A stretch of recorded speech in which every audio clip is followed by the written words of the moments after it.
na cellphone? Kailangan ko po eh. Sige anak, pero sa birthday mo lang. Pagkita mo nga itong bagong cellphone kay pare. Tignan mo yung bagong cellphone. Wow! Buti ka pa, nabili mo yung bago mo cellphone.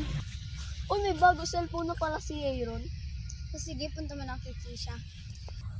Kisha, kasi may bago palang cellphone si Aaron. Tara siraan natin siya. Sige. Kisha, gumawa na pala ako ng fake news account. Tara, siraan na natin siya. Magpupost ako. Ito, pwede mo na itong i-post. Yan, pwede mo nang i-post yan. Sabihin mo, Fake news ako ni Aaron.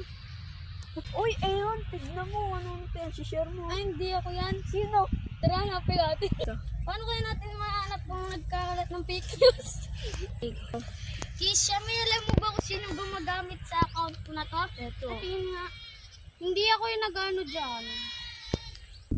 Ariana, nakita na ni Aaron yung fake news na ginawa natin sa kanya. Alam niyo na ba, tayo yung gumawa? Hindi, pero pinuntahan niya ako kanina. Tinanong niya lang? Oo. Sige.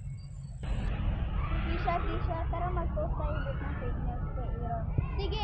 Hoy, kanina ka pa ba? Kanina ka pa ba dyan? Hindi ka karating. Ikaw ba ito, par? Hindi ako yan, par.